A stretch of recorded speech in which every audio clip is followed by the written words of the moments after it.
नमस्कार। आज की प्रमुख खबरों के साथ हम फिर से उपस्थित हैं। तो चलिए आज का वीडियो शुरू करते हैं और देखते हैं कि आज जो प्रमुख खबरें वो क्या क्या है। तो चलिए वीडियो शुरू करते हैं। नमस्कार, जय जोहार। छत्तीसगढ़ न्यूज में आपका बहुत बहुत स्वागत है। चलिए देखते हैं आज की 15 फटाफट बड़ी खबरों को। भूपेश सरोज में तकरार, पांडे ने दीपक को बताया बच्चा। छत्तीसगढ़ के मुख्यमंत्री भूपेश बघेल और भाजपा उपाध्यक्ष एवं राज्यसभा सदस्य सरोज पांडे के बीच उपहास पर तकरार हो गई। 2 दिन पहले सरोज ने कांग्रेस के प्रदेश अध्यक्ष दीपक बैज को बच्चा कहा था। उनके बयान पर बघेल ने कहा कि दीपक बैज की शादी हो गई और उनके बच्चे भी हैं। सरोज पांडे की तो अभी शादी भी नहीं हुई है। सीएम बघेल के बयान को लेकर सरोज ने एक पत्र लिखा और उपहास उड़ाने पर माफी मांगने की मांग की है। सरोज के पत्र के बाद मुख्यमंत्री बघेल ने कहा कि उन्होंने हमारे प्रदेश कांग्रेस अध्यक्ष को बच्चा बोला।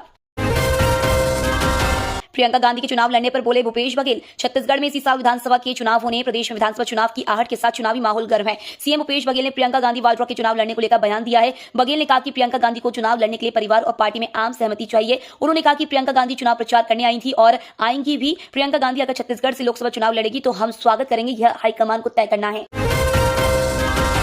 भूपेश बघेल मंत्रिमंडल के सभी मंत्रियों की टिकट पक्की। भूपेश बघेल कैबिनेट के सभी मंत्रियों की टिकट लगभग फाइनल है। इनमें से 3 से 4 मंत्रियों की सीटों में परिवर्तन हो सकता है। मुख्यमंत्री भूपेश बघेल पाटन से लड़ेंगे, वहीं उप मुख्यमंत्री टीएस सिंहदेव अंबिकापुर से, मंत्री ताम्रध्वज साहू दुर्ग ग्रामीण या मिमित्रा, मंत्री रविंद्र चौबे साजा, मंत्री मोहम्मद अकबर कवर्धा, मंत्री कवासी लखमा कोंटा, डॉक्टर शिव कुमार डहरिया आरंग या बिलाईगढ़ या सरायपाली से लड़ेंगे।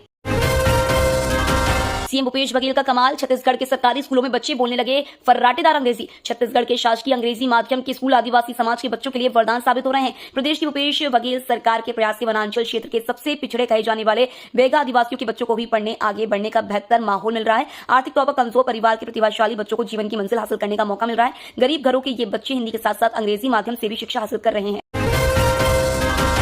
राम राज्य चाहिए तो राम सीता बनना होगा। राष्ट्रपति द्रौपदी मुर्मू ने कहा कि अगर आप राम राज्य का सपना देख रहे हैं तो आपको राम और सीता बनना होगा। देश को विश्व गुरु बनाने के लिए उसी दिशा में कदम रखना होगा। राष्ट्रपति ने कहा कि हमारा देश नित्य नई ऊंचाइयों को छू रहा है, चाहे चांद पर तिरंगा लहराना हो या फिर विश्व स्तर पर खेलकूद में नए अध्याय लिखने हो। वहीं उन्होंने प्रतियोगी परीक्षा के स्टूडेंट्स की खुदकुशी करने के मामलों को लेकर भी चिंता जताई। राष्ट्रपति अपने 2 दिवसीय छत्तीसगढ़ दौरे पर गुरुवार को रायपुर पहुंची हैं। छत्तीसगढ़ में बीजेपी को मिला सियासत का नया मुद्दा। छत्तीसगढ़ की सियासत में घपले घोटालों के साथ सट्टा के बाजार का महादेव ऐप भी नई धार के साथ सियासी हथियार बन रहा है। राज्य सरकार जहां केंद्र पर राजनीतिक लाभ के आरोप लगा रही है तो वहीं भाजपा ने राज्य सरकार पर गंभीर आरोप लगाए हैं। दरअसल महादेव एक बैटिंग ऐप है जिसकी शुरुआत कोरोना काल में छत्तीसगढ़ से हुई थी। धीरे धीरे यह देश के दूसरे राज्यों में पहुंच गया। यह ऐसा ऐप है जिसमें संचालक पहले भाग लेने वाले को थोड़ी थोड़ी राशि जिताता है और जब वह बड़ी रकम लगाता है तो उसकी हार तय होती है। इसकी वजह है कि पूरा कमांड संचालक के पास होता है। छत्तीसगढ़ में नक्सलियों के सप्लाई नेटवर्क को ध्वस्त करने हुई बैठक। छत्तीसगढ़ में इस साल के आखिरी में विधानसभा चुनाव होना है। प्रदेश में अब चुनावी तैयारियां शुरू हुई। नक्सलियों के सप्लाई नेटवर्क को ध्वस्त करने 4 प्रदेशों के अफसरों ने बैठक की है। साथ ही चुनाव से पहले सुरक्षा गाइडलाइन जारी की गई है, जिसके अनुसार चुनाव के समय किसी भी नेता को हर एक कार्यक्रम के पहले जानकारी देनी होगी। जगदलपुर में 4 राज्यों के वरिष्ठ पुलिस अफसरों ने बैठक की है। दरअसल नक्सलियों द्वारा विधानसभा चुनाव से पहले एक पर्चा जारी किया है।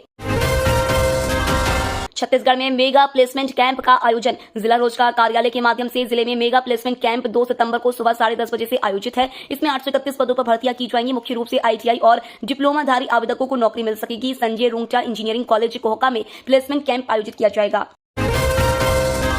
आईजीकेवी रायपुर को मिला राष्ट्रीय ई गवर्नेंस सम्मान। क्रॉप डॉक्टर 2.0 ऐप से मिलेगा स्मार्ट खेती को बढ़ावा। छत्तीसगढ़ इंदिरा गांधी कृषि विश्वविद्यालय रायपुर को राष्ट्रीय ई गवर्नेंस पुरस्कार 2023 से नवाजा गया है। आर्टिफिशियल इंटेलिजेंस पर आधारित क्रॉप डॉक्टर 2.0 ऐप विकसित करने के लिए नेशनल लेवल पर राष्ट्रीय ई गवर्नेंस पुरस्कार से सम्मानित किया गया। इस अवसर पर सीएम भूपेश बघेल ने विश्वविद्यालय के कुलपति और विश्वविद्यालय टीम को बधाई और शुभकामनाएं दी हैं। इस एप्लीकेशन से स्मार्ट खेती को बढ़ावा मिलेगा।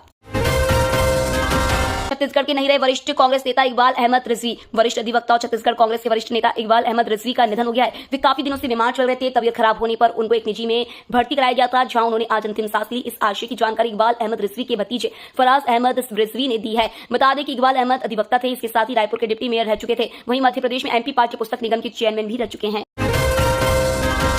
एनटीपीसी ने लारा बिजली परियोजना में किया विस्तार। 15,529 करोड़ रुपए के निवेश प्रस्ताव को दी मंजूरी। देश की सबसे बड़ी बिजली उत्पादक कंपनी एनटीपीसी ने एक बड़ा फैसला लिया। बोर्ड ने Lara super thermal power project के दूसरे चरण के लिए निवेश प्रस्ताव को मंजूरी दे दी है, जिसे 15,529 करोड़ 99 लाख रुपए की अनुमानित लागत से बनाया जाना है। एनटीपीसी ने एक नियामक फाइलिंग में कहा कि निदेशक मंडल ने Lara super thermal power project stage 2 के लिए 15,529 करोड़ 99 लाख रुपए के निवेश को मंजूरी दे दी है।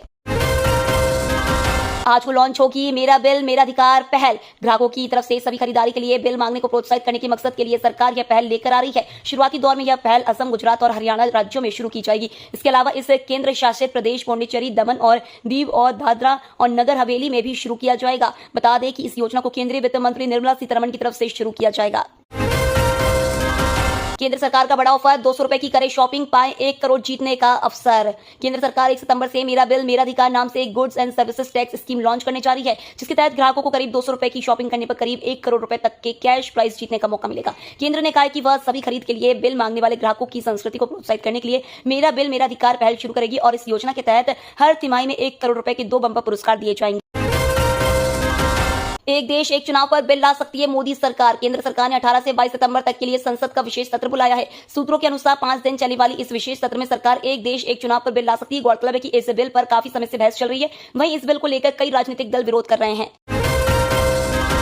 नहीं हो पाएगा भारत पाक का मैच। एशिया कप में 2 सितंबर को भारत और पाकिस्तान के बीच मैच खेला जाना है, लेकिन मैच से पहले क्रिकेट फैंस के लिए बुरी खबर है। दरअसल इस मैच के दिन बारिश की आशंका है। मौसम विभाग के अनुसार दोपहर 3 बजे से बादल मंडराने लगेंगे। इसके बाद शाम 7 बजे से रात 11 बजे तक भारी बारिश होने के आसार है। यह मैच श्रीलंका के पल्लेकेले इंटरनेशनल क्रिकेट स्टेडियम में खेला जाएगा। ये तो थी आज की बड़ी खबरें।